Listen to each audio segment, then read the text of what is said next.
Damos inicio al taller número 3 del programa de políticas públicas sociales. Titulamos este taller como sobre el estudio de las políticas estatales. La idea es hacer una aproximación conceptual, más teórica, diría, al conjunto de problemas que tenemos que abordar en el marco de eh, el, el, la incorporación de los problemas vinculados con el estudio de las políticas sociales y también asociados a lo que se supone que vamos a encontrar cuando efectivamente nos pongamos a hacer investigaciones, estudios y demás. En ese contexto, no es la pretensión de esta presentación hacer una discusión sobre el gran problema de qué es o cómo se define el Estado, que tiene una larguísima tradición en la investigación de las ciencias sociales, tanto desde el punto de vista de las diferentes disciplinas, como de las diversas corrientes y enfoques teóricos. Uno no puede dejar de pensar que un texto como el Leviatán de Thomas Hobbes tiene ya unos cuantos siglos. Estamos hablando de un texto que está datado en 1659, si no recuerdo mal, 1651, perdón. Y de allí para acá, tanto el contractualismo, el pensamiento de Hegel, el marxismo, los textos de Weber, en fin, hay una amplia colección de trabajos que han abordado la definición del Estado, y en todo caso hay muchas de ellas que han imaginado un Estado y otras que han, en todo caso, investigado y dado forma de un concepto con una realidad mucho más empírica a la que buena parte de la filosofía política se ha referido. Entonces no es el propósito hacer una presentación como si fuera un curso de sociología política o de filosofía social, sino en todo caso tratar de abordar algunos elementos que vale la pena no dejar de mencionar en el campo de lo que se supone que va a ser un programa de investigación en políticas sociales vinculados con fundamentalmente el Estado provincial, ¿no? Entonces una primera cuestión que podemos abordar es lo que podríamos encontrar como una definición operativa del Estado, una definición que está asociada sobre todo al pensamiento weberiano, que vamos a encontrar en un texto, eh, tal vez uno de los últimos trabajos que escribió Guillermo O'Donnell. Ustedes saben, un investigador argentino muy conocido en el campo de los estudios políticos. Eh, y él plantea una definición del Estado definida como el conjunto de instituciones y de relaciones sociales, la mayor parte de estas sancionadas y respaldadas por el sistema legal de ese Estado, que normalmente penetra y controla el territorio y los habitantes que ese conjunto pretende delimitar geográficamente. Es decir, hay una definición donde el concepto de territorio es definitorio. Eh, Ese concepto de territorio es un concepto que está muy presente en la reflexión weberiana. Hace referencia no solamente a las instituciones, sino a las relaciones sociales que se vinculan con ese dominio estatal. Y la segunda parte de la definición dice: esas instituciones tienen como último recurso para efectivizar las decisiones que toman la supremacía en el control de medios de coerción física que algunas agencias especializadas del mismo territorio normalmente ejercen sobre aquel territorio. Es decir, plantea también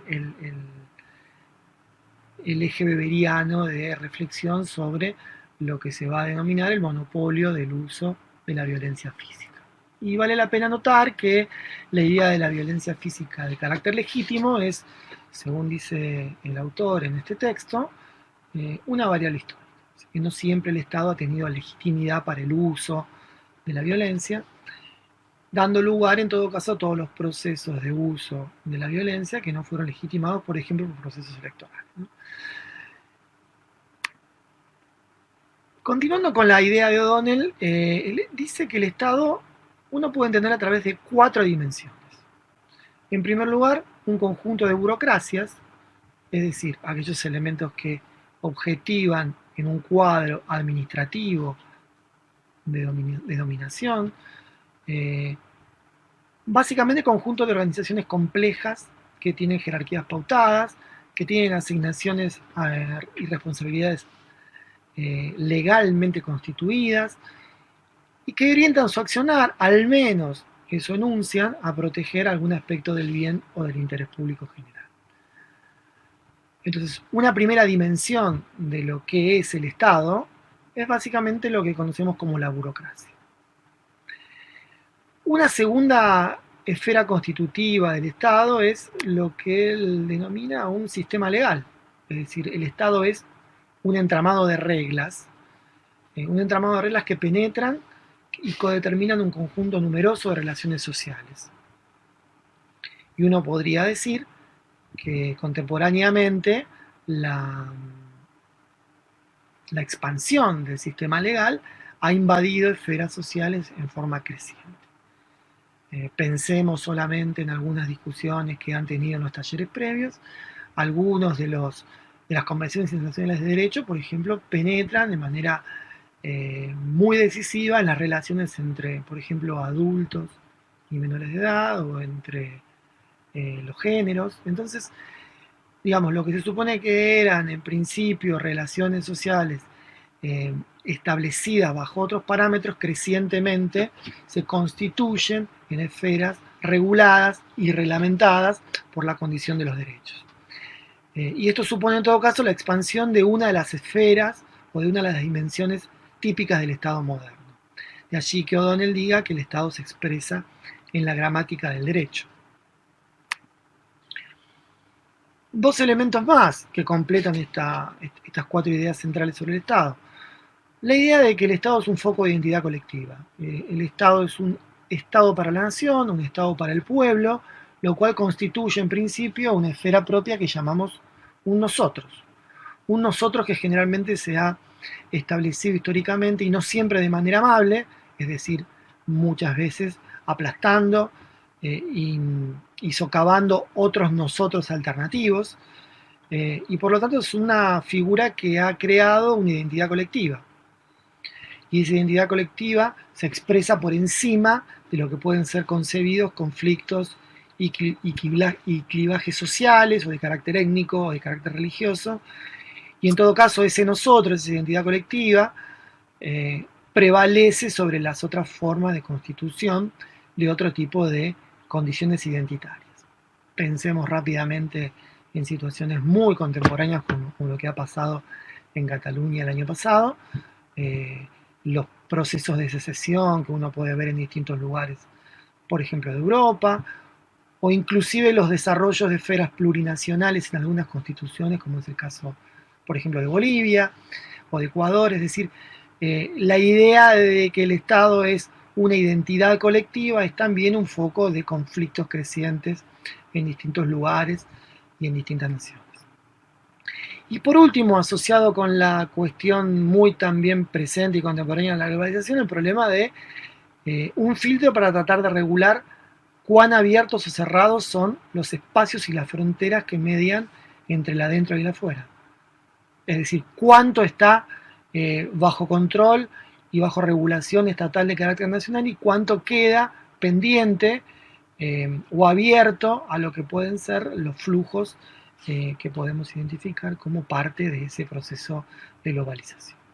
Entonces, digamos, estas cuatro dimensiones, es decir, la idea de un conjunto de burocracias, la idea de un sistema legal, la idea de un foco de identidad que da lugar a la noción de ciudadanía, que no vamos a discutir en esta presentación, y la noción de un filtro que regula el adentro y el afuera, serían los cuatro aspectos constitutivos que nos permitirían avanzar un poco más en ese contorno de lo que definimos como un Estado. Como pueden ver, estamos en un nivel también de mucha generalidad, tratando de aproximarnos a lo que podríamos entender en todo caso como algunos conceptos que nos ayudarían a pensar en todo caso algunos focos de interés para la discusión sobre lo que nos interesa realmente, que es la construcción de un conjunto de problemas estatales, un conjunto de problemas que podamos abordar desde el punto de vista, de la investigación en el campo de las políticas estatales. Y digo políticas estatales porque en definitiva cuando hablamos del Estado y pensamos en lo que el Estado hace, o una de las cosas que el Estado hace, es básicamente desarrollar acciones, actividades, algunos le llaman productos, de lo que en un texto ya bastante viejo,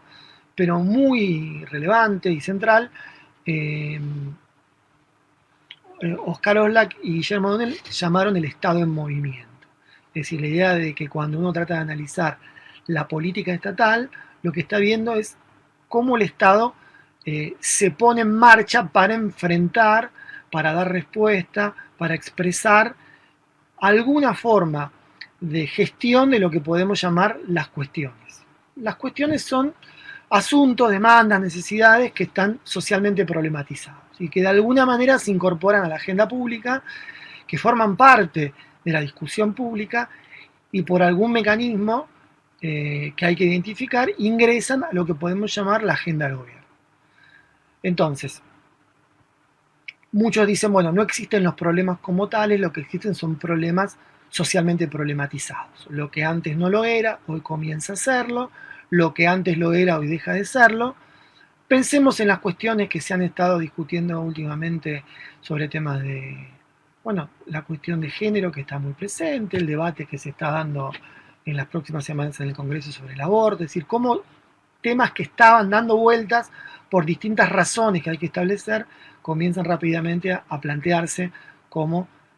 elementos de la agenda pública, como cuestiones socialmente problematizadas.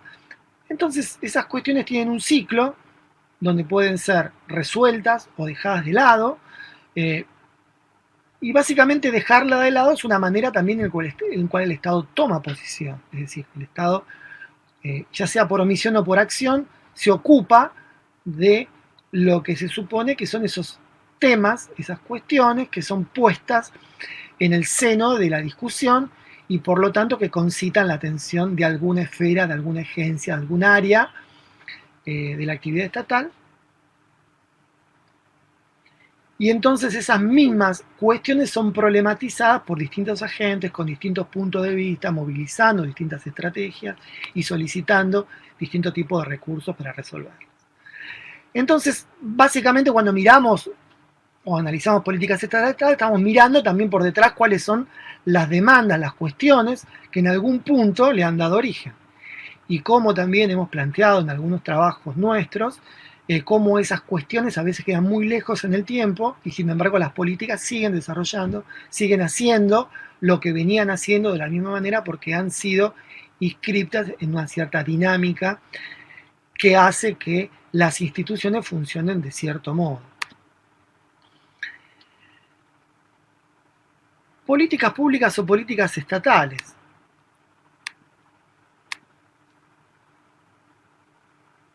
Es una pregunta, digamos, en términos de suponer si lo estatal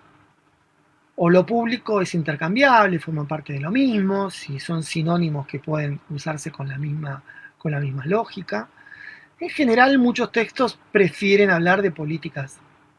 estatales y reservar las políticas públicas como una manera de identificar si efectivamente la acción estatal se orienta a resolver fines públicos. Muchas políticas estatales que podemos estudiar son básicamente el resultado de acciones, por ejemplo, corporativas o particularistas, que en realidad están bastante lejos de poder ser calificadas como públicas. Y sin embargo, digamos, por la propia definición que forman parte de la actividad de la esfera estatal, que es la depositaria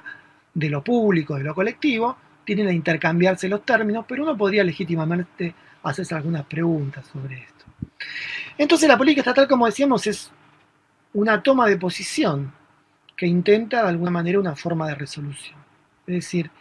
incluye decisiones, incluye el concurso de alguna o de algunas o de un conjunto de agencias estatales,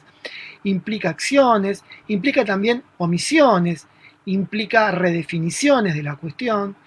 es decir, cómo en todo caso los distintos momentos a través de los cuales el Estado va dando respuesta en forma directa desde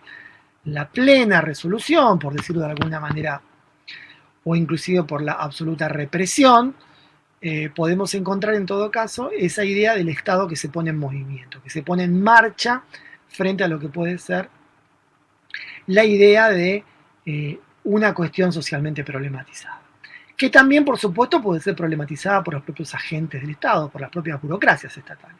Por lo tanto, es importante, digamos, cuando uno pone en marcha alguna idea sobre lo que va a estudiar, tratar de entender un poco cómo es esa cuestión que le dio origen a esa política, a esa agencia, a eso que queremos saber cómo está funcionando. Y esas tomas de posiciones no son homogéneas, no son unívocas, no son permanentes, están todo el tiempo en un carácter que podríamos llamar negociado, conflictivo. Por lo tanto, digamos, tiene un aspecto dinámico, tiene un aspecto que hay que estar mirándolo todo el tiempo, que tiene niveles diferentes de autonomía. Cuando vemos, por ejemplo, un cambio de gobierno, a veces pareciera que todas las cosas van a cambiar y muchas veces cambian los discursos sobre las cosas, pero las acciones que el Estado desarrolla cambian a veces mucho menos porque no es fácil a veces por la propia inercia estatal de las agencias del Estado poder entender la naturaleza de esas modificaciones. ¿Y cómo podemos pensar o plantear en este marco, digamos, lo que podríamos llamar algunas ideas operativas sobre cómo estudiar las políticas del Estado? Y ahí echamos mano de un trabajo que es relativamente reciente, es de Ernesto Bojaslowski y Germán Soprano. Se los vamos a dejar para que lo puedan leer si les interesa un poco más de detalle. Y ellos plantean, digamos, a través de haber hecho un análisis de algo así como 60 años de investigación de las ciencias sociales argentinas sobre el problema del Estado, la idea de decir, bueno, ¿cómo podríamos traducir esta experiencia en un conjunto de recomendaciones operativas? Cuando decimos operativas, decimos que puedan ser operacionalizables como indicadores o guías para la observación de elementos que podríamos calificar como posibles de indagar en el marco de una investigación. Entonces, la primera idea que ellos comparten es no personalizar al Estado. ¿Qué quiere decir esto, no personalizar al Estado? Muchas veces cuando nosotros estudiamos algunos procesos históricos que implican, por ejemplo, el desarrollo de distintas intervenciones estatales, tendemos a decir, bueno, el Estado decidió, el Estado resolvió, algo así como que es muy típico de los análisis que toman al Estado desde afuera, ¿no? Que tratan por ahí de ver, por ejemplo, los conflictos entre las clases sociales como una manera de entender lo que el Estado hace o deja de hacer, y tienden a verlo como un actor, algo así como unívoco y autoconsciente, y cuando en realidad es algo así como un espacio polifónico en el cual se relacionan distintas voces, distintos grupos, donde entran en conflicto y en contradicción, donde hay una constante modificación de las propias relaciones de fuerza, donde hay reacomodamientos al interior del Estado, donde cambian las interlocuciones de los actores y las agencias estatales con otros actores y con otras esferas no estatales. Entonces, una primera idea que ellos comparten es decir, bueno, no personalizar al Estado, tratar de verlo en toda su complejidad, en toda su textura, con todas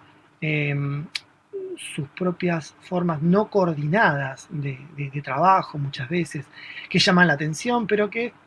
es en todo caso la manera en que se expresa lo que podríamos llamar la actividad humana propia de un conjunto de sujetos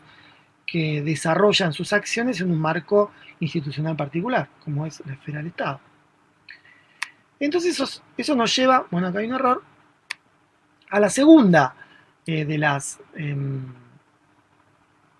ideas operativas, que es la que llamamos personalizar al Estado. Es decir, muchas veces la historia de ciertas políticas o de ciertas agencias del Estado no puede vincularse de la participación de algunas personas que han sido consideradas claves. Para poner un ejemplo concreto, por ejemplo, el Ministerio de Desarrollo Social de la Nación, que es una institución nueva, que sí fue creada en el año 2000 por el gobierno del presidente de la Rúa, tuvo a partir del 2003 y hasta el 2015 aproximadamente unos 10 años a cargo de una ministra, ¿no? Que bueno, es la gobernadora de la provincia, por supuesto. Por lo tanto, es muy difícil entender la lógica de intervención de ese ministerio sin entender, digamos, la figura clave que significó un ministerio ocupado durante tanto tiempo por un ministro. Y así es como históricamente se pueden encontrar ejemplos similares. Entonces, a veces el Estado tiene que ver también con las personas que producen, que actualizan sus prácticas cotidianas, que entran en negociación con esas normas que regulan su actividad. Es decir, que es importante entender quiénes son, quiénes encarnan esas acciones que tienen que ver con lo estatal, políticos, funcionarios, agentes diversos, empleados, y también con quienes se articulan su actividad, quiénes son sus interlocutores. Es la ciudadanía en general, son los consumidores, son los vecinos, son alumnos, son aportantes. Por ejemplo, la figura del aportante para entender la seguridad social contributiva en la Argentina es decisiva. Es una figura que ordena de una manera central cierta lógica de concepción y de funcionamiento de la seguridad social en nuestro país. Y en todo caso, desplazar el análisis dentro de una organización estatal que parece como única, trascendente, homogénea, y preguntarse quiénes son el Estado.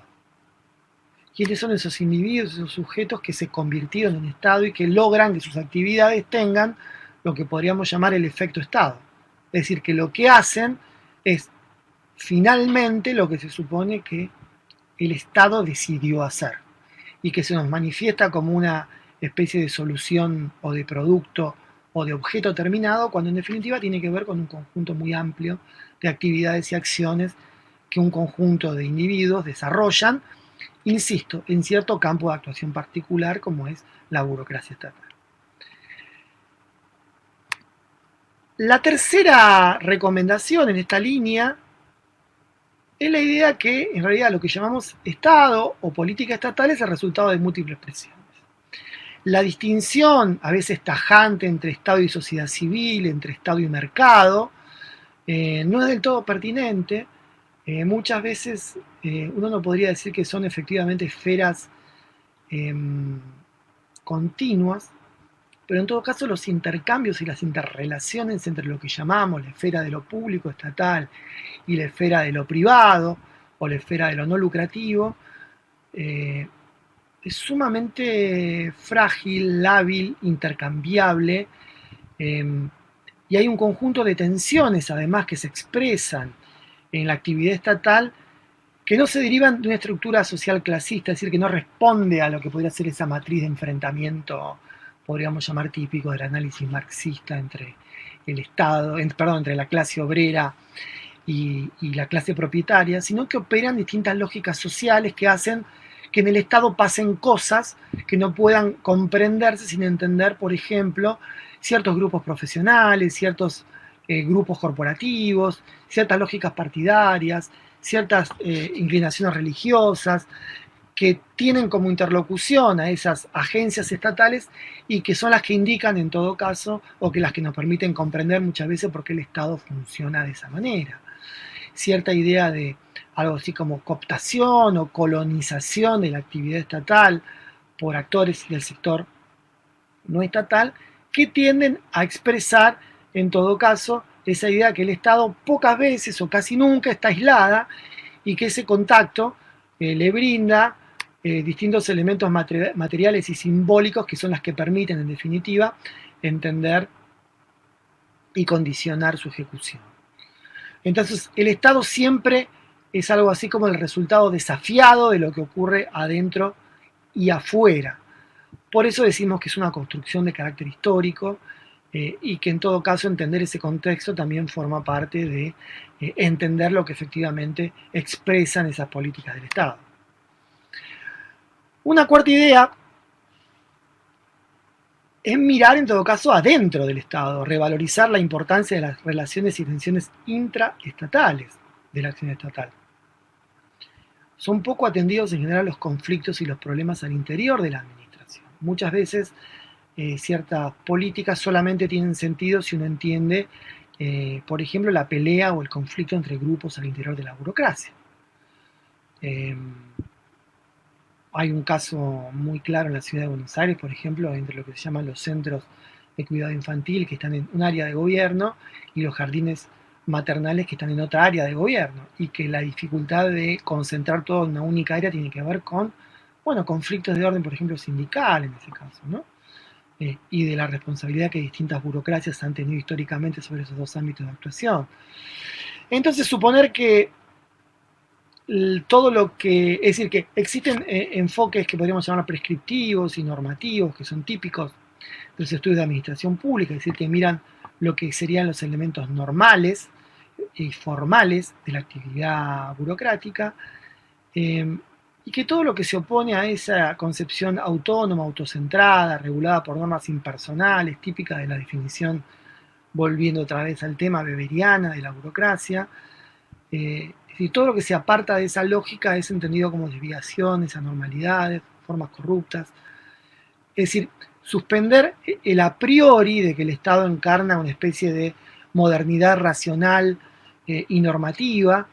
que deriva en el problema de lo que llamamos habitualmente la racionalidad estatal, es decir, la idea de que el Estado encarna una especie de racionalidad superior, cuando en definitiva, para entender lo que el Estado hace, hay que entender en todo caso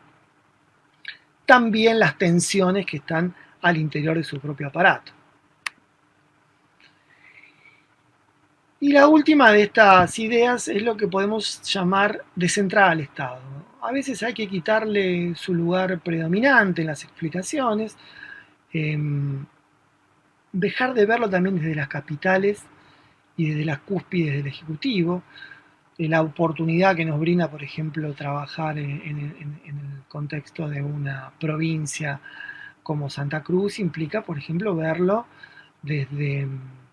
lo que podría ser un lugar muy alejado de los centros de decisión nacional, y entender que eso también es Estado, que eso también es un Estado que tiene sus particularidades, lo que implica tratar de entender los distintos rostros del Estado, la multiplicidad y la diversidad de sus actividades. Y también a veces implica mostrar, en contraposición con lo que decíamos en la primera de estas filminas, todo lo que el Estado no pudo hacer,